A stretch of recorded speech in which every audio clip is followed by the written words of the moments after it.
The Hells Angels biker saw the little girl cornered by two men in the warehouse, and his fury cracked the concrete.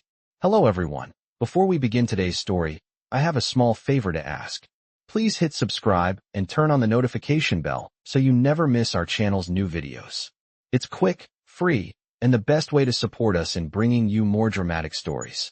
Your support means the world to us. Where are you watching from? Drop your city or country in the comments below. Thank you very much. Now, let's dive into today's story. The night was cold, and the streets of the city seemed deserted, save for the dim streetlights casting shadows along the cracked pavement. The warehouse loomed ahead, its silhouette dark and ominous against the evening sky. The only sounds were the distant hum of traffic and the occasional rustling of wind against the walls. But something was off tonight. Inside the warehouse, two men stood over a little girl, her face pale with fear as she backed into the corner. She was small, no more than 10 years old, with dirt-streaked hair and trembling hands. Her eyes darted from one man to the other, her heart racing. The men loomed over her, their figures menacing, their voices low and threatening. "You're not going anywhere, little girl," one of the men sneered, stepping closer to her. The other man smirked, cracking his knuckles as if preparing for something far worse. She wanted to scream, but fear had paralyzed her. Her mind raced as she searched for a way out, but the steel walls of the warehouse offered no escape. It felt like she was trapped in a nightmare. And just as the men closed in, the roar of a motorcycle engine shattered the silence. The sound was deep and thunderous, growing louder with each passing second. The girl's eyes widened in confusion, and she turned her head, her pulse quickening. From the darkness, a figure appeared on a massive Harley-Davidson, its headlights cutting through the gloom like twin beacons. The rider was a giant of a man, clad in leather and adorned with patches that marked him as a Hells Angels biker. His face was hidden behind a black helmet, but the intensity in his posture and the way he gripped the handlebars made it clear he wasn't here for a casual ride. As the biker neared the entrance, the two men turned, startled by the sound of the approaching motorcycle. The man in front raised an eyebrow and muttered under his breath, "What the hell's this?" The biker didn't slow down. He revved the engine, sending a deep growl through the night air. His eyes locked onto the scene in front of him, the little girl cowering in the corner and the two men closing in on her. Without a moment's hesitation, he dismounted and strode towards them, his boots heavy on the concrete floor. His presence alone was enough to make the two men falter, the bravado draining from their faces as the biker advanced.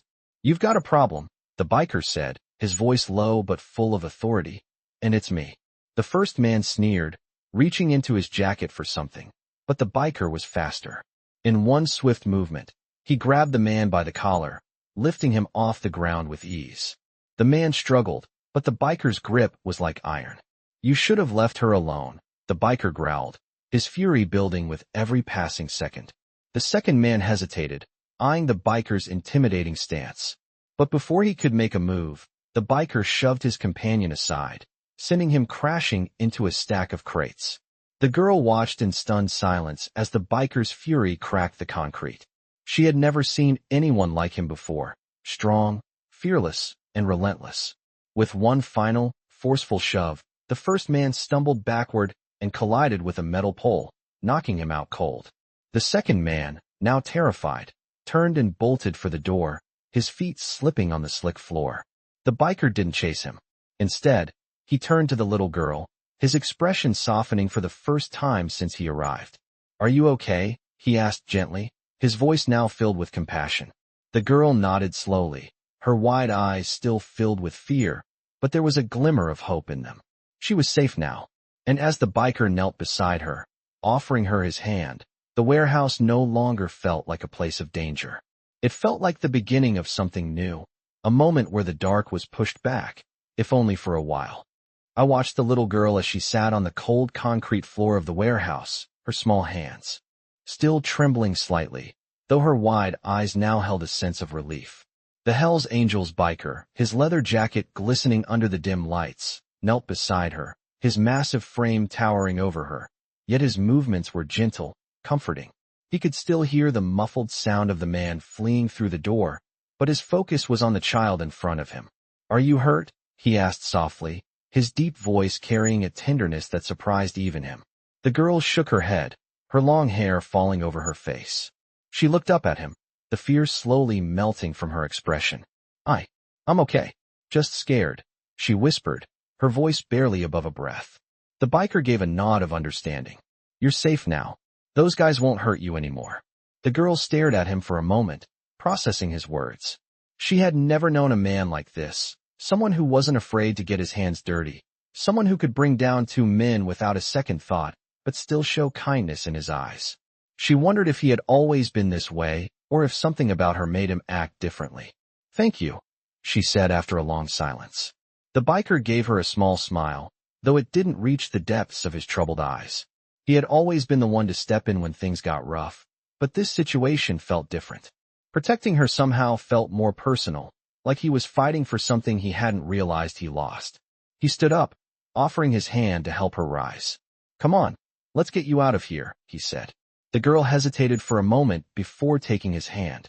She winced slightly as she stood, but it wasn't from any physical injury. It was the realization that, for the first time in a long while, she wasn't alone. As the biker led her through the abandoned warehouse, he noticed the way her eyes darted around the room, still on edge. He had seen that look before, a deep-seated fear that only came from running, from being chased. He knew she was no ordinary little girl. He had a feeling her troubles were far from over. When they reached the door, he pushed it open and led her into the cold night air.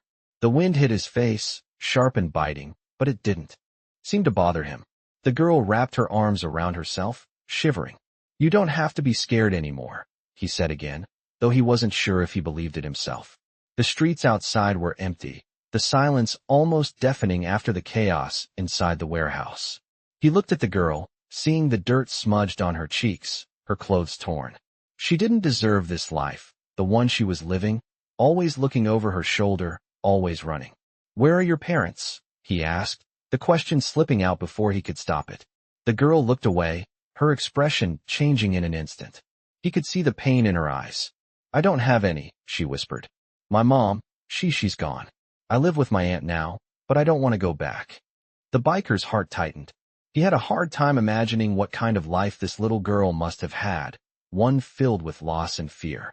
He could tell there was so much more to her story, things that she wasn't ready to share yet. But he didn't press her. Instead, he placed his hand on her shoulder, offering what little comfort he could. You don't have to go back to that place.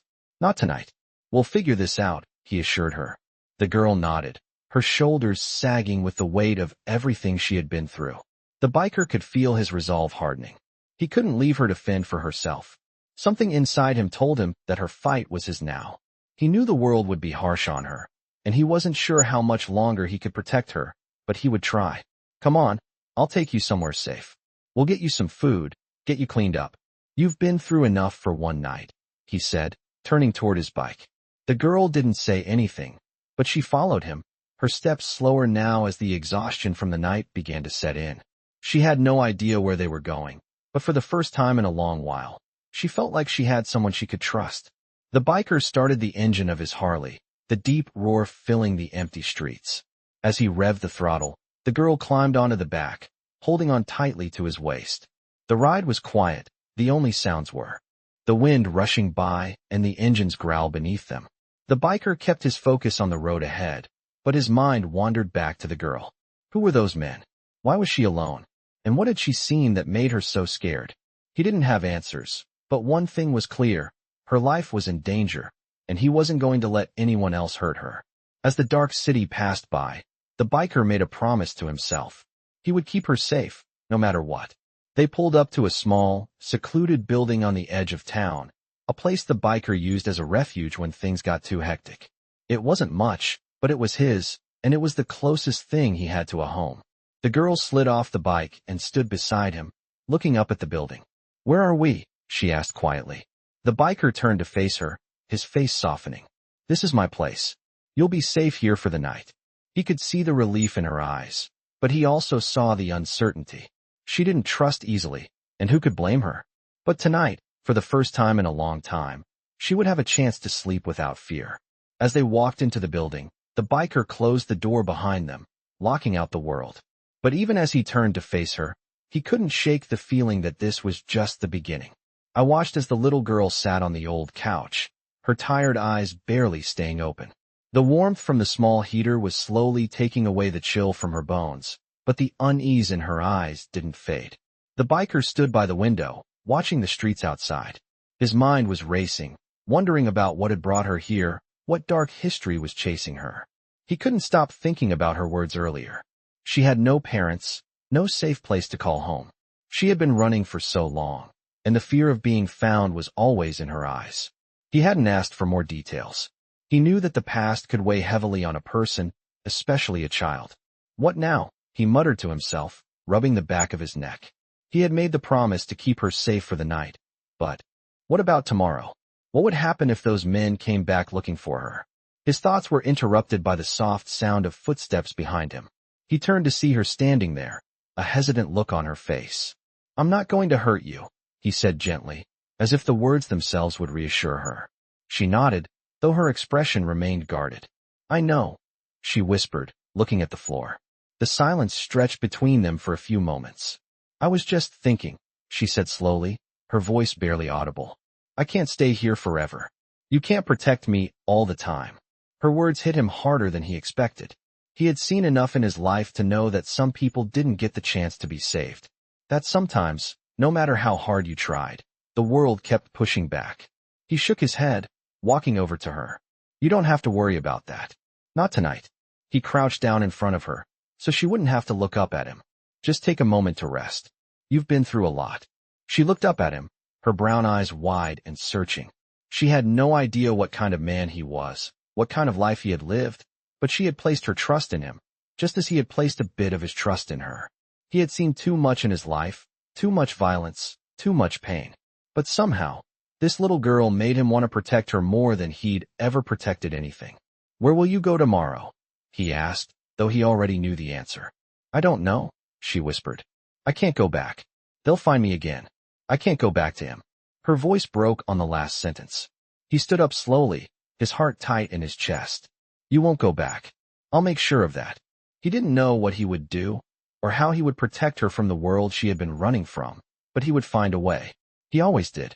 "But you can't stay here forever either," she said, her voice steady now, though the sadness was still there. He paused, looking at her. "I know," he replied. "I'll figure something out." He didn't have all the answers. He didn't know how he was going to keep her safe, but he couldn't let her go. Not now. The sound of a motorcycle revving outside caught his attention. His hand instinctively went to the leather jacket hanging by the door, his fingers brushing the rough material.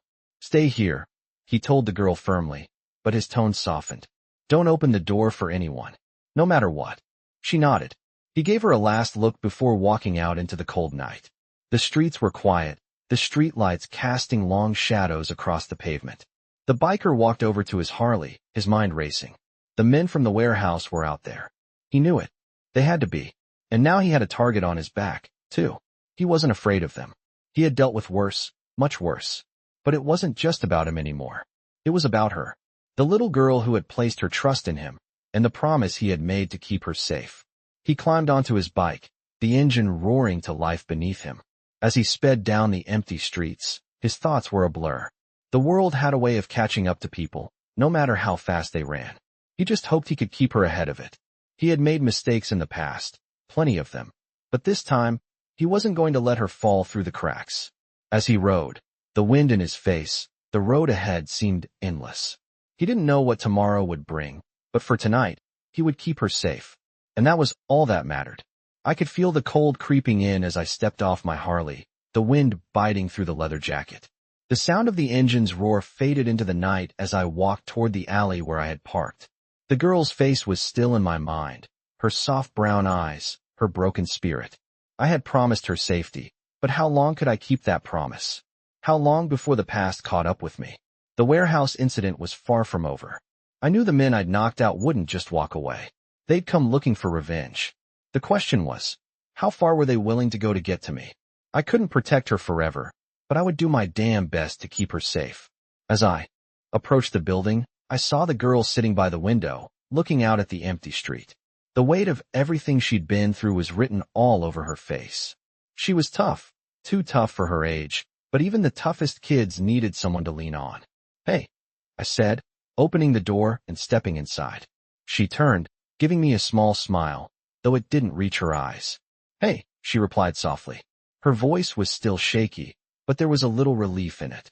Maybe she felt safer now that she wasn't alone, but I wasn't sure she believed the safety I'd promised. I didn't blame her. People didn't usually keep their promises, especially in a world like ours. "You hungry?" I asked, trying to lighten the mood. She shook her head slightly. "Not really. I don't know where to go from here." Her words hit harder than I expected. She wasn't just worried about tonight. She was worried about the rest of her life. She had no family to go back to, no place to hide. I could see the desperation in her eyes. "You don't have to go anywhere, not right now," I said. "I'll make sure you're safe, okay?" She nodded, though I could tell she didn't quite believe it. I knew she needed more than just words. She needed action. But what could I do? I didn't have much to offer other than a place to stay for the night. I'd never been a good role model for anyone, let alone a kid. My life was full of mistakes, full of violence and regret. But I was willing to do whatever it took to protect her. "I know it's hard," I said, sitting across from her. "But you don't have to face this alone. You have me now, and I'm not going to let them hurt you."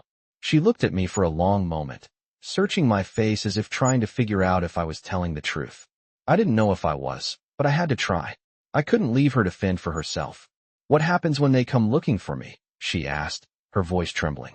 I ran a hand through my hair, thinking, "We'll cross that bridge when we get to it. But I'll make sure you're safe until then." I didn't know how I was going to handle the situation. The men from the warehouse weren't going to give up. I knew that much. They would search high and low for the little girl who had witnessed something she shouldn't have. But as long as she was here with me, I wasn't going to let them touch her. The girl stood up, moving slowly toward the window, her small figure barely visible in the dim light. She looked out at the empty street, her thoughts far away. "I don't know how to thank you," she said quietly. "You don't have to," I replied, standing up and walking over to her. "You're safe here. That's all that matters." She turned toward me then, her eyes wide. "But what if they find me?" "They won't," I said, my voice firm. "I won't let them." She took a deep breath and nodded. "Okay." The silence hung between us, heavy with unspoken fears. The weight of her past, the weight of what was coming next, was pressing down on both of us. "You don't have to worry about anything right now," I said, trying to reassure her. "Just get some sleep. I'll handle everything else." She didn't argue, but she didn't seem convinced either. She turned back toward the window, her small figure silhouetted against the streetlights outside. I stood there for a moment, watching her. There was so much pain in her, so much lost innocence. I couldn't help but feel responsible. I had promised to protect her, and that was a promise I would keep, no matter the cost. I walked over to the small table in the corner and grabbed my phone. It was time to call in some favors. I couldn't do this alone. I didn't trust anyone, but I trusted the people in my club to watch my back. And for her sake, I would do whatever it took to make sure she stayed safe. As I dialed the number, I couldn't help but think about how far I had fallen. From the man I used to be to the man standing here, making promises to a little girl.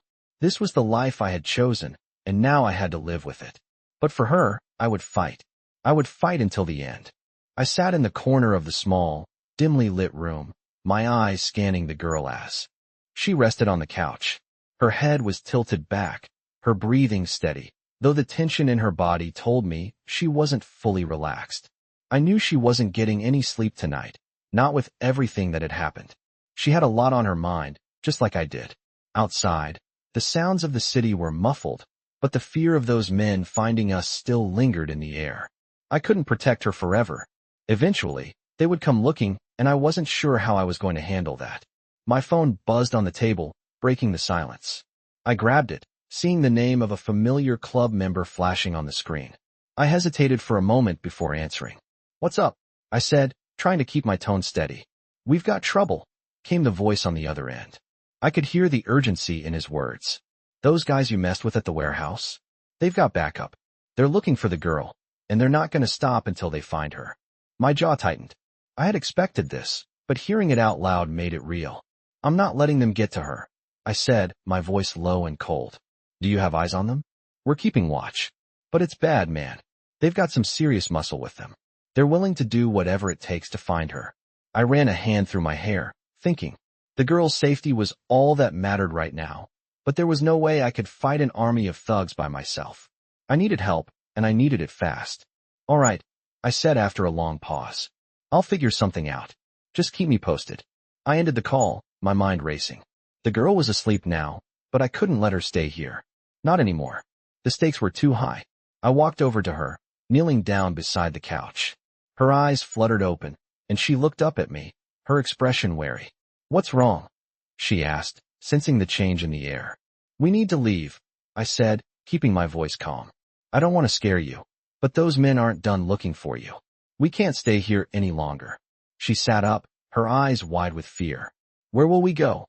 she asked, her voice trembling.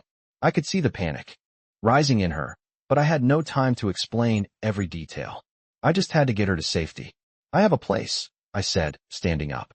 "It's not much, but it's better than staying here." She didn't ask any more questions. She trusted me, and that was all I needed.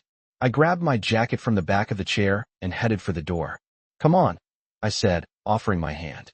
She took it without hesitation, and we walked out into the night. The street was eerily quiet, the only sound coming from our footsteps echoing in the darkness. The cold hit me immediately, but I didn't care. I had to keep moving. I had to keep her safe. As we reached my bike, I turned to her. "You're gonna be all right," I said, though I wasn't sure if I believed it. She nodded, clutching the sleeve of my jacket for comfort.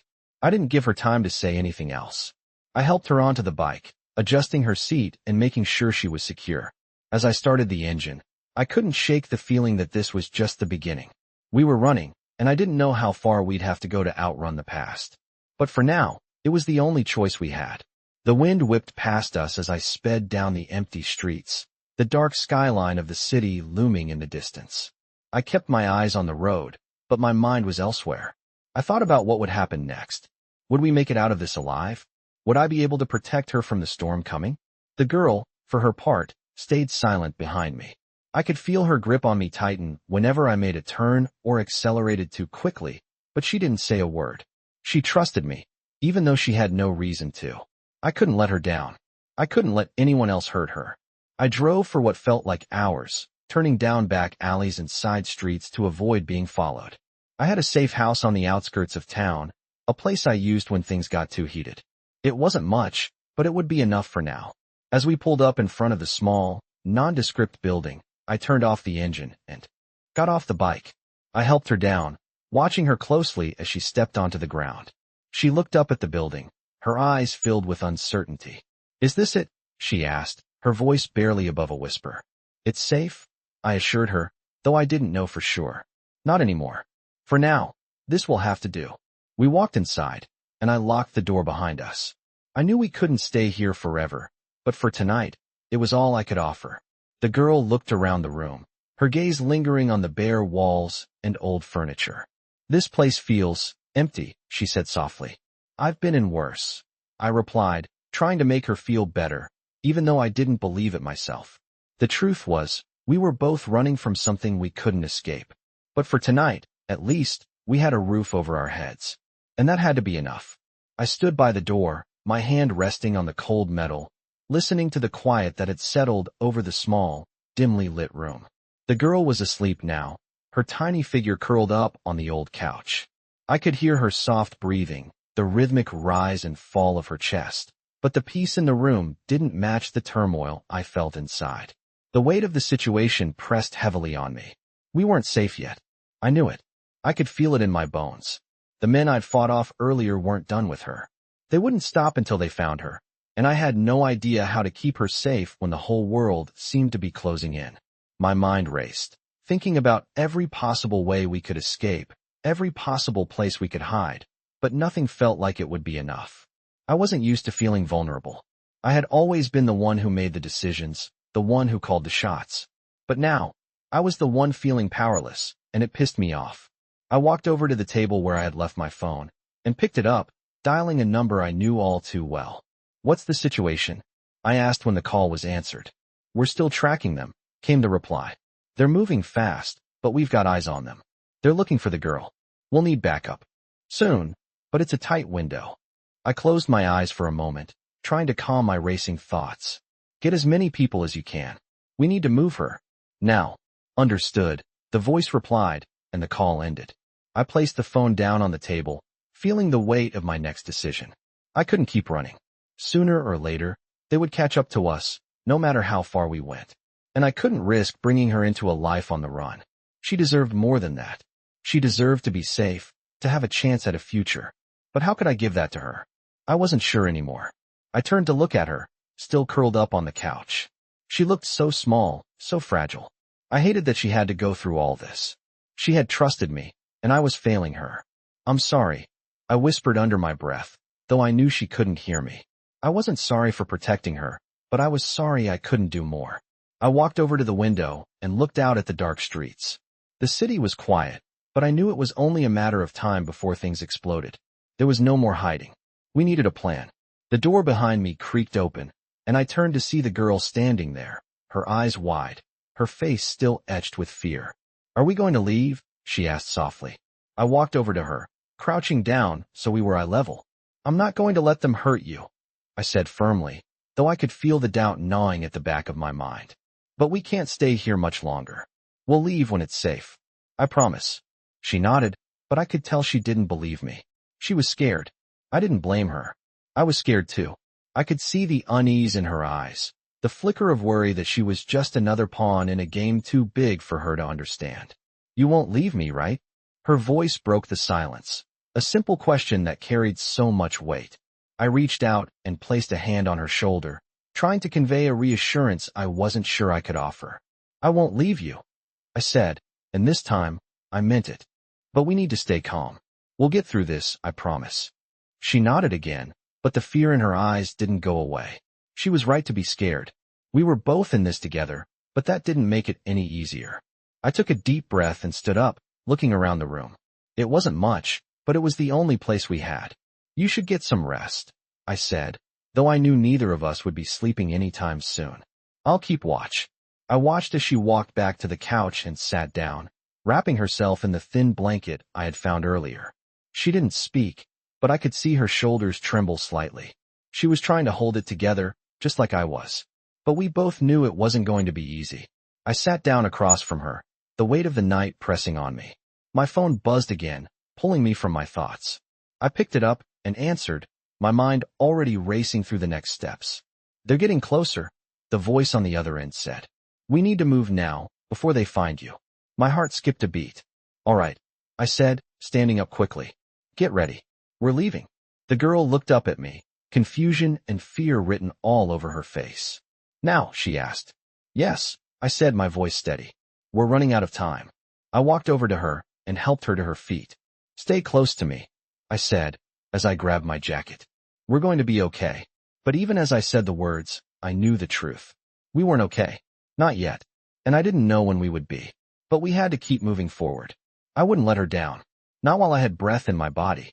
The future wasn't clear, but for the moment, I was all she had. And I wasn't going to stop fighting until she was safe. I knew the moment had arrived. The sounds of the city outside had quieted, the streets eerily empty. It wasn't just the men from the warehouse I was worried about anymore. There was something else in the air, a sense of urgency that couldn't be ignored. We had to move fast, or everything would unravel.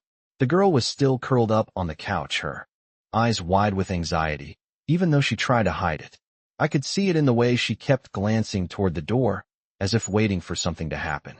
I walked over to her, my boots heavy on the creaky wooden floor, the weight of the situation pressing down on me. Hey, I said softly, kneeling in front of her. She looked up, her gaze filled with uncertainty. It's time to go, I told her, trying to keep my voice steady. She nodded, though she didn't speak. I could tell she was scared, and who could blame her? She had been through more in her short life than most people would face in a lifetime. Her trust in me was the only thing keeping her together, and I wasn't going to let her down. I grabbed my jacket and slipped it on, checking the room one last time before I stepped toward the door. Stay close to me, okay? I said, turning to her. We're going to be fine. She didn't say anything, but she stood up, following me as I opened the door. I stepped out first, scanning the street. It was still quiet, but that uneasy feeling in my gut told me we weren't alone. I led her down the alley behind the building, trying to make as little noise as possible. We couldn't afford to be seen. Every step I took, every move I made, felt like a risk. The girl's soft footsteps behind me were the only thing that kept me going. We reached the end of the alley, and I glanced around the corner. Nothing. No sign of the men. But I knew they were out there, somewhere. They had to be. I turned back to the girl, my voice low but firm. Stay right behind me. Don't make a sound. She nodded, clutching my sleeve as we stepped out into the street. The cool air hit my face, but I didn't notice it. My mind was focused on one thing, getting her to safety. We walked quickly, but carefully, sticking to the shadows as much as we could. We had a few blocks to cover before we could reach the safe house. My phone buzzed in my pocket, and I pulled it out, glancing at the screen. It was a message from the club. I opened it, reading the brief message. There. Closing in. You need to move faster. My heart sank. The clock was ticking. I slipped the phone back in my pocket, my grip tightening on the girl's hand. We had no choice now. There was no going back. I led her through the winding streets, each turn feeling like we were getting closer to something big, something dangerous. The weight of what was happening hung over us like a storm cloud, and I couldn't shake the feeling that we were being watched. I glanced over my shoulder every few steps, half expecting to see someone in the shadows. But there was nothing, just the quiet streets and the distant hum of the city. After a few minutes, I stopped at a corner, checking the street ahead. There were a few cars parked, but no sign of anyone following us. I let out a breath I didn't realize I'd been holding. We were safe for now, but I knew it wouldn't last. We're almost there, I said to the girl, trying to sound reassuring. She just nodded, her eyes wide with fear. Are we really safe? She asked, her voice barely a whisper. The question hit me hard, and I could feel the weight of it. Not yet, I said, the honesty in my voice sharp. But we will be. I promise you. She didn't respond, but I could feel her trust in me, the weight of her hope. It was something I hadn't had in a long time, hope. As we rounded the corner, I could see the building ahead. It was an old, nondescript place, tucked away on the edge of the city. It wasn't much, but it was the best I could offer right now. We made our way to the door, and I pulled out the key, unlocking it quickly. I pushed the door open and stepped inside, ushering the girl in first. The place was dim, but it was clean enough. I shut the door behind us, locking it quickly. You're safe here, I said, looking around the small room. It wasn't much, but it was the only place I could think of where we could lay low for a while. The girl didn't say anything, but I could see the relief in her eyes. She was finally in a place where she didn't have to worry about being found. For the moment, it was enough. I took a deep breath and let it out slowly, trying to calm my racing heart. We had made it this far, but I knew the hard part was just beginning. The club would be watching, and I had to be ready for whatever came next. I walked over to the small kitchen area, grabbing a couple of bottles of water and handing one to her. You should get some rest, I said, though I knew neither of us would be able to sleep. Not with everything still hanging in the air. She nodded and took the water, sitting down on the couch. I stood there for a moment, watching her, feeling a sense of responsibility I hadn't felt in years. I didn't know what the future held, but for the first time in a long while, I was willing to face it head on. I wasn't going to let anyone take her from me. Not now, not ever. I stood by the door, the sound of the wind howling outside echoing in the small, dimly lit room. I hadn't been able to shake the feeling that we weren't safe yet. The girl was lying on the couch, eyes wide open, staring at the ceiling. She hadn't said much since we arrived at the safe house, but I could see the uncertainty in her eyes. She was scared, and who could blame her? We had just run from the chaos, and now we were in a small, isolated place, hoping it would be enough to hide us from the people chasing her. I ran a hand through my hair, walking over to the window and peering out. The streets were quiet, too quiet. Every shadow seemed like a potential threat. Every movement felt like someone was watching us. I needed to keep my head in the game. I had to protect her, and I wasn't about to let anyone else put her in danger. My phone buzzed in my pocket, pulling me out of my thoughts. I pulled it out, checking the screen. It was another message from the club. We've got movement, the message read. They've got more guys out. They're getting closer. I cursed under my breath. I didn't need this. Not now. I glanced over at the girl, still on the couch. She was so young. She didn't deserve this. She should have been at school, playing outside with friends, not running for her life. I made a decision in that moment. I couldn't let her keep running. I had to do something to put an end to this. I walked over to the girl, crouching down so I was eye level with her. She looked up at me, her face drawn with fear, but also with a sense of quiet strength. "We're going to fix this," I said softly, trying to reassure her, though I wasn't sure if I believed it myself. "We're going to make sure they can't hurt you anymore. But I need your help." She looked at me, her eyes filled with confusion. "Help? What do you mean?" I took a deep breath, sitting down next to her. "We can't stay here forever.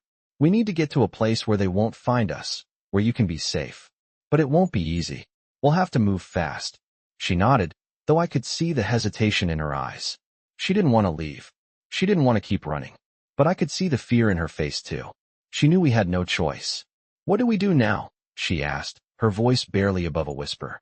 I gave her a reassuring smile, though I could feel the weight of everything pressing down on me. "I'll make some calls. We have a few people who can help. But we can't stay here any longer. They're looking for us, and we need to stay ahead of them." She nodded, though she didn't say anything else. The silence between us grew heavier. The air in the room was thick with unspoken words, the weight of what we were both feeling. We were both scared, but we had to keep moving. There was no other choice. I stood up, walking over to the small table where my phone sat.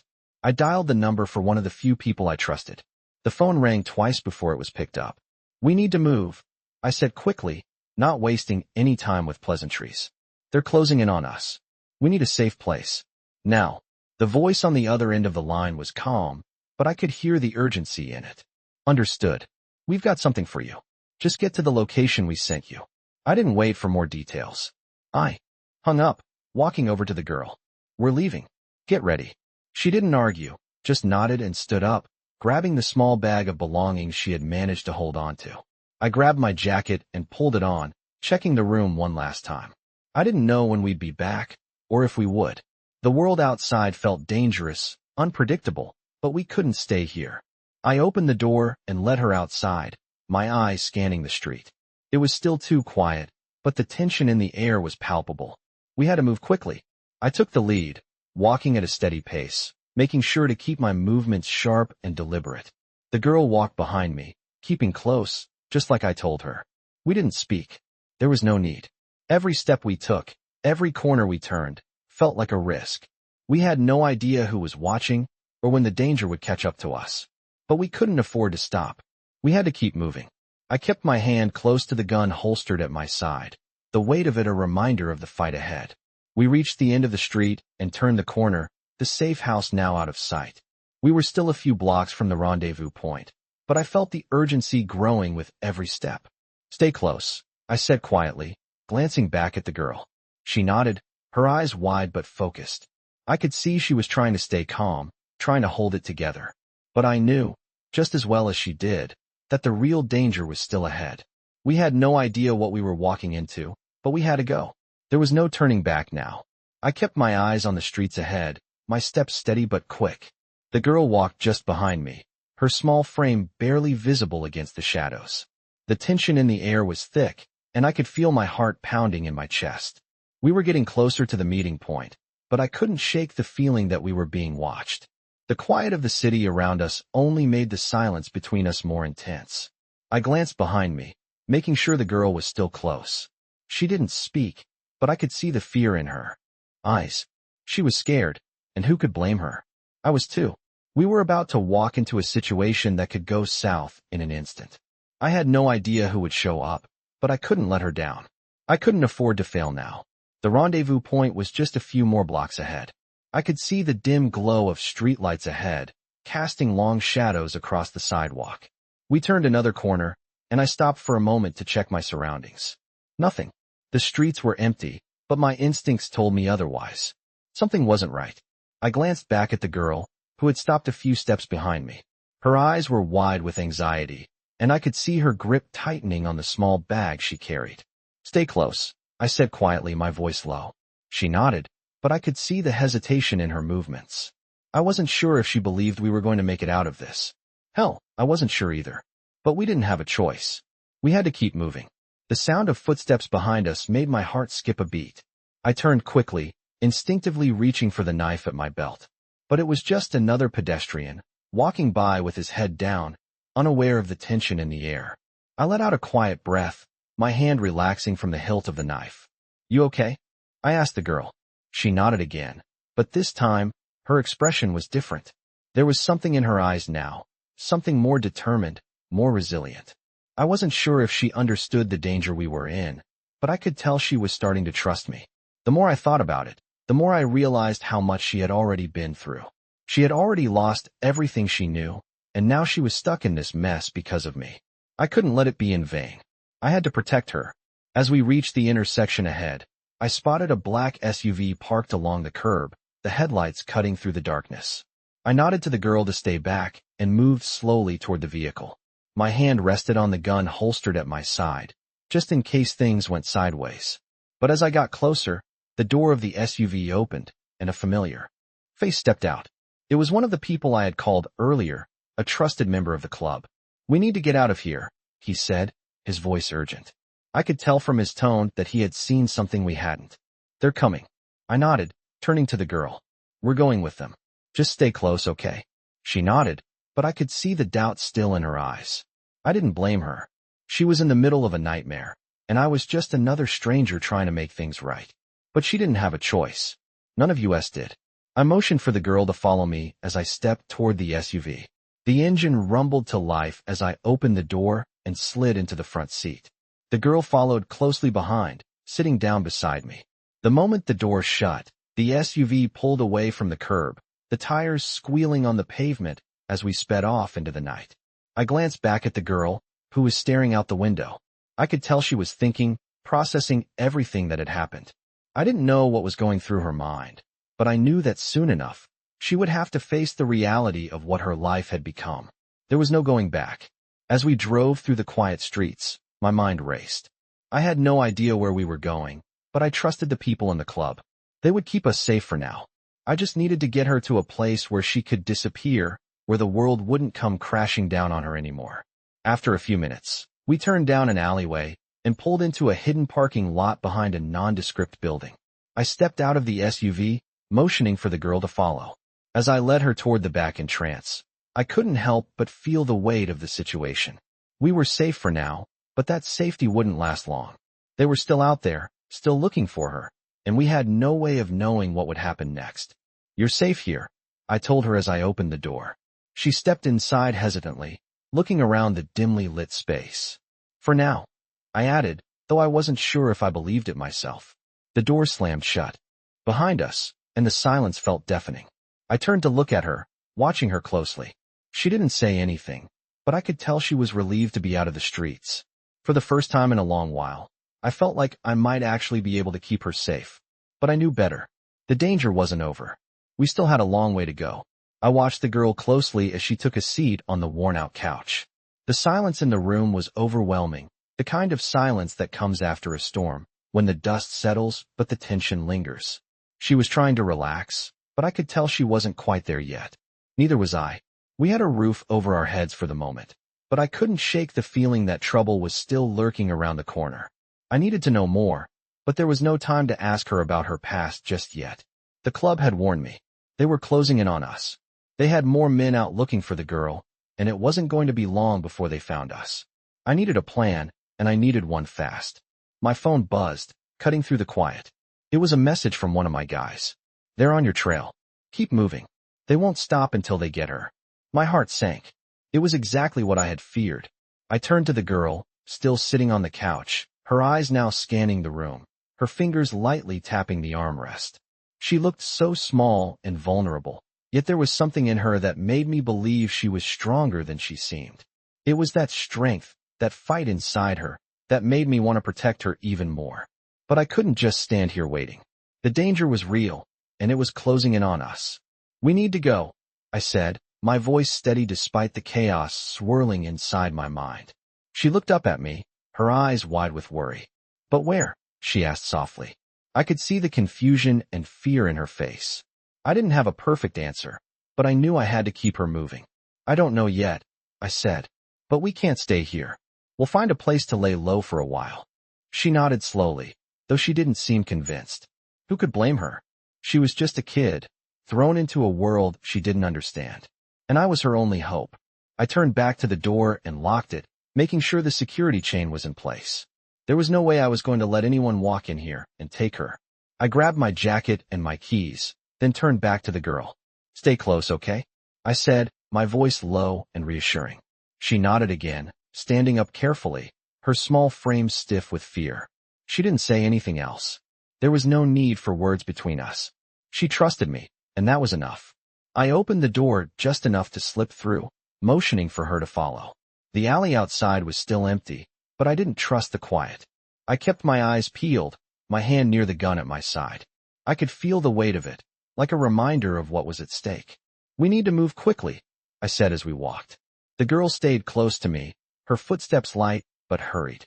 Where are we going? She asked again, her voice barely above a whisper. A safe place, I said, though I wasn't sure how safe it would be. I was trying to stay one step ahead, but the reality was, I had no idea what was coming next. I didn't even know where we were going, just that it had to be far enough away from the people chasing us. We turned a corner, the darkness of the night swallowing us up, the city lights flickering in the distance. The girl kept glancing behind us, her face tense with worry. I couldn't blame her. She had every right to be scared, but I couldn't show fear. Not now. Not when she needed me. We walked quickly through the streets, the sound of our footsteps echoing in the stillness. I kept my pace steady, trying not to draw attention to ourselves. I wasn't sure who was watching or if anyone was following us, but I couldn't take any chances. We needed to be in and out before anyone could notice. As we walked, my mind raced, trying to figure out the next steps. I didn't have all the answers. Hell, I barely had any. But I had to figure something out. I had to keep her safe. That's all that mattered. The girl walked beside me, her eyes darting from one shadow to the next. She was holding it together better than I had expected, but I could see the fear still in her eyes. She was just a kid, and she had already been through too much. Finally, we reached a small building near the outskirts of town. It wasn't much, but it was the only place I knew where we could hide for a little while. I led her inside, locking the door behind us. The place was empty, just like the last one, but it was clean and secure. You're safe here, I said, though I wasn't sure how safe we were. We were always just one step ahead, but I didn't know how long we could keep that up. The girl sat down in the corner of the room, her body stiff, her eyes scanning every corner. Will they find us here? She asked quietly. I walked over and knelt down next to her. I don't know, I said, but we'll make sure they don't. We're going to stay one step ahead. She nodded, though I could see the doubt in her eyes. It wasn't easy to believe in safety when the world around you kept changing, kept threatening to swallow you whole. But I had made her a promise, and I wasn't going to break it. Not now, not ever. I paced the small room, my mind racing as I glanced at the girl, who was sitting in the corner, hugging her knees to her chest. The silence between us felt heavy, pressing down on me like a weight I couldn't shake off. We had made it this far, but I knew the danger was still out there. Those men wouldn't stop until they found her. And when they did, I had no idea what they'd do to get her back. I couldn't let them. Not after everything she had been through. I could still see the fear in her eyes, even though she tried so hard to hide it.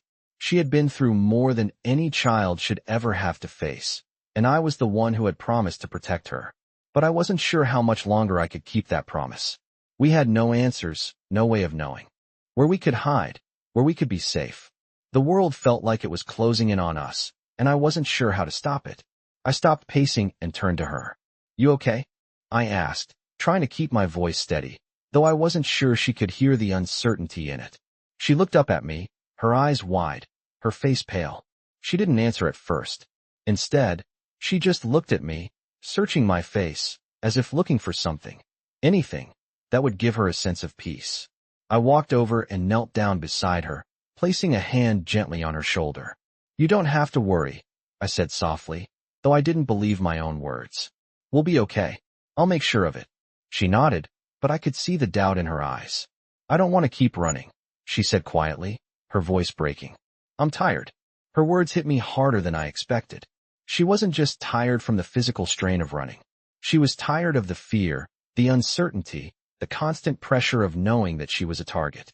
I didn't know what to say. I didn't have any answers. I couldn't promise her that everything would be okay. All I could offer was my protection, my promise to keep her safe for as long as I could. I know, I said, my voice soft. But right now, we have to keep moving. We can't stop. Not yet. She nodded again, though I could tell she wasn't convinced.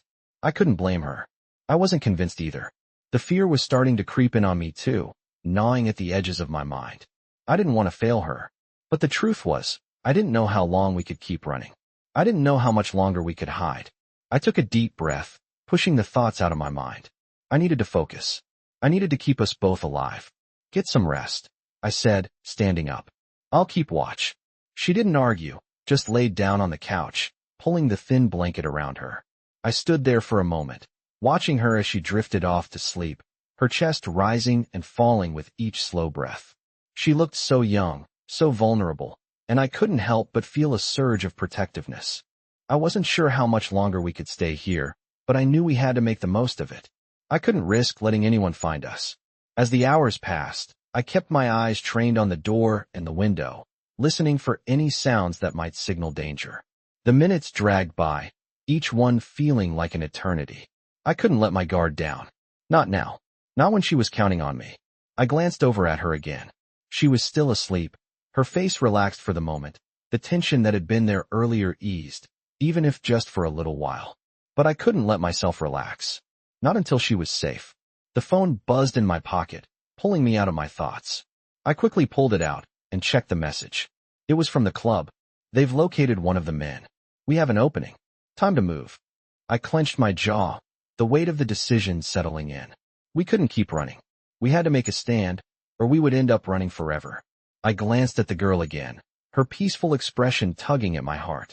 She deserved more than this life on the run. She deserved a chance to live without fear, and I was going to make sure she got that chance. I slid my phone back into my pocket and walked over to her, gently shaking her shoulder. She woke up slowly, her eyes fluttering open, still heavy with sleep. We're leaving, I said, my voice low. She looked up at me, her expression confused and sleepy. What? What? I didn't want to explain everything to her just yet. She had been through too much, and I didn't want to burden her with more than she could handle. It's time to go, I said simply. She nodded, sitting up and rubbing her eyes. She was still exhausted, but there was something in her movements now, something that told me she was ready to fight, ready to move forward. We didn't speak as we gathered our things. The silence between us wasn't awkward, it was understanding. We both knew what we had to do. We had to keep moving. And if we were lucky, we would survive. If we weren't, we'd keep fighting until the end. I reached for the door, checking outside one more time before stepping out into the night. The cold air hit me, but it didn't matter. We had to move. I turned to the girl. Stay close, I said, as we stepped into the night. She stayed right behind me, her footsteps steady and sure.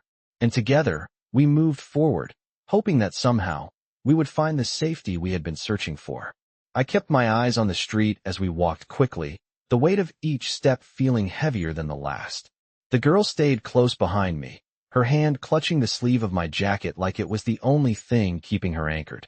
I could feel her anxiety, even though she didn't say a word. She was afraid. I was afraid too, but I couldn't let it show. Not now.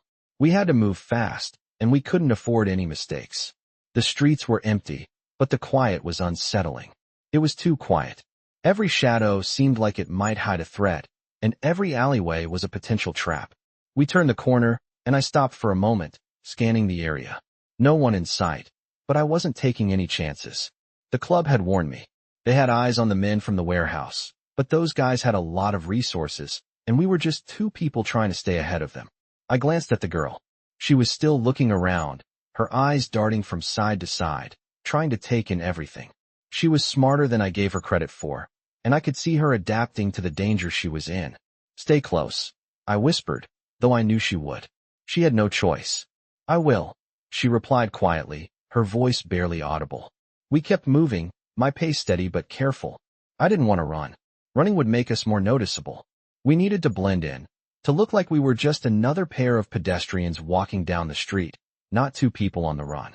We reached the end of the block, and I motioned for her to follow me down a narrow alley. The door at the far end was our destination. It wasn't much, but it was the best I had for now. I could feel the girl's nervousness radiating off her. She was scared, and I couldn't blame her. She was in a world that didn't make sense to her, running from people who wanted to hurt her. But I wasn't going to let that happen. Not while I was still breathing. I opened the door quietly and ushered her inside, glancing quickly around one last time. The moment we stepped inside, I locked the door behind us. The place was small and cramped, but it was safe, at least for now. I turned to the girl, watching her carefully as she looked around the room. It wasn't much. The walls were bare, the furniture old and worn, but it was a place we could rest for a while. "Are we safe here?" she asked, her voice shaking. I didn't have a perfect answer. "For now," I said, my voice steady. "But we need to stay alert. They'll be looking for us. They won't stop until they find you." She nodded, but I could tell the words were heavy on her. She had been through so much already, and now she had to keep running. It wasn't fair, and it ate at me that I couldn't give her a better life. "You need to rest," I said, walking over to the small couch and sitting down. "I'll keep watch." She didn't argue. She knew we had no time to waste. She sat down across from me, her eyes not quite meeting mine. She was still processing everything that had happened. Her life had been turned upside down, and there was no turning back. But she was alive, and that was something. I glanced at my phone, waiting for any updates from the club. It was late, but I had to keep checking. The messages had stopped for a while, and I was getting anxious. The silence from the club meant that things were either too quiet or about to get worse. I couldn't tell which. My phone buzzed again, and I quickly pulled it out. It was a message from one of my guys. "We've got a lead on their location. It's time. We move now, or they'll find you first." My stomach dropped. It wasn't enough time. We needed to move quickly, but I didn't want to rush her. I looked at the girl, who was sitting there with her head down, her hands clasped tightly together. "We need to go," I said, standing up.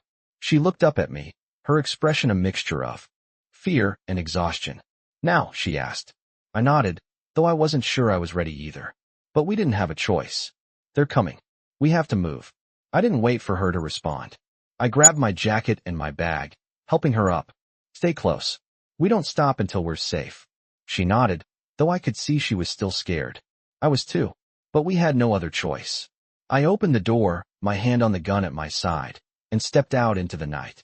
The streets were still quiet, but I knew better than to let my guard down. We walked quickly, staying close to the walls and out of the open. The quiet was unsettling, but it gave us the cover we needed. We made our way through the alleys and side streets, avoiding the main roads where we might be seen. I could feel the girl's grip on my arm tighten as we moved through the dark streets. We were both on edge, but we kept going. We had no choice. As we turned another corner, I heard the unmistakable sound of footsteps behind us. My heart skipped a beat, and I glanced over my shoulder. There were two men walking our way, but they weren't the ones we were running from.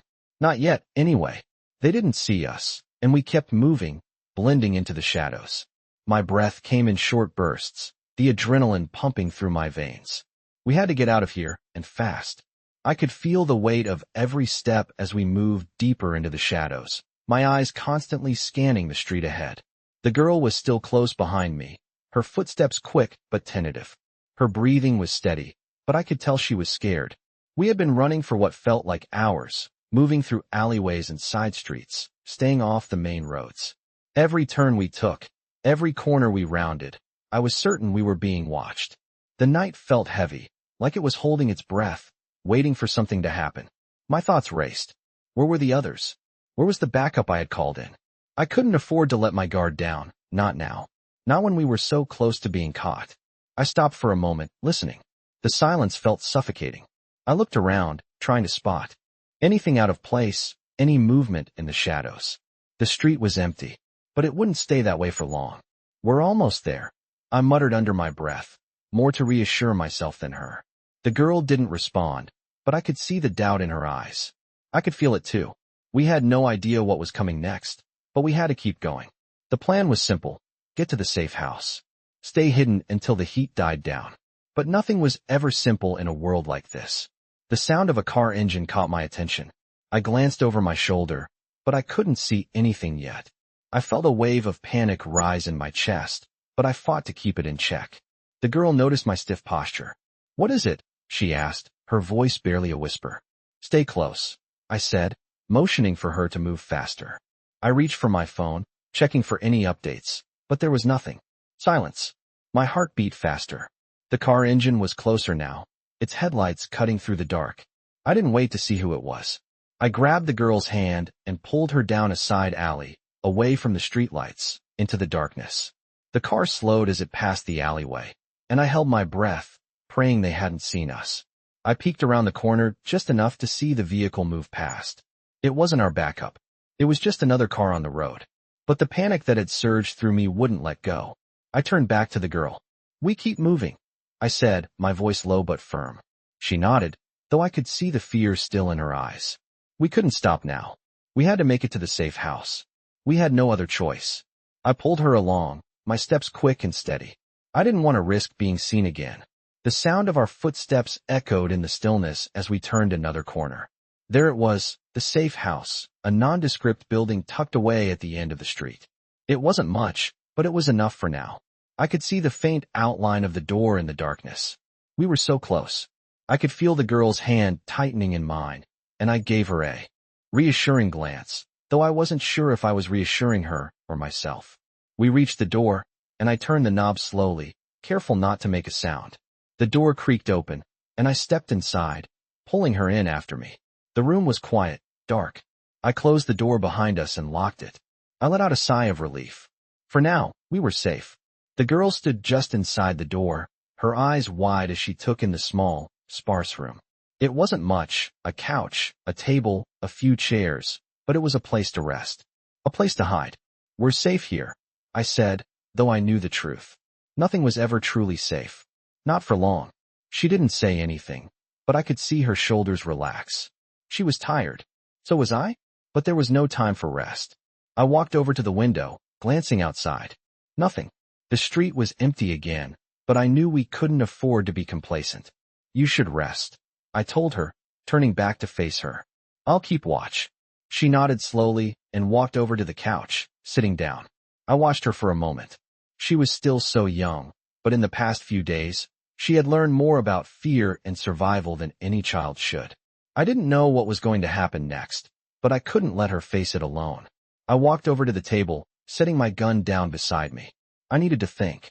The club had kept their word, and we had made it this far, but there was no telling what would come next.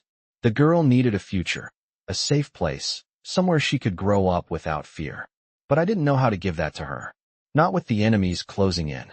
I took a deep breath and let it out slowly, trying to clear my mind. This was the life we had now. There was no going back. I had to make sure she didn't fall victim to it.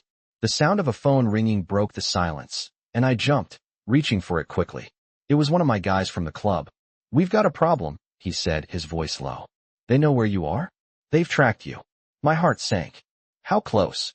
I asked, my voice barely above. A whisper. "Too close," he replied. "They're moving in." I closed my eyes for a moment, trying to steady my breathing. We had no time. "Get ready," I said, grabbing my gun again. "We're not running this time. We're staying and fighting."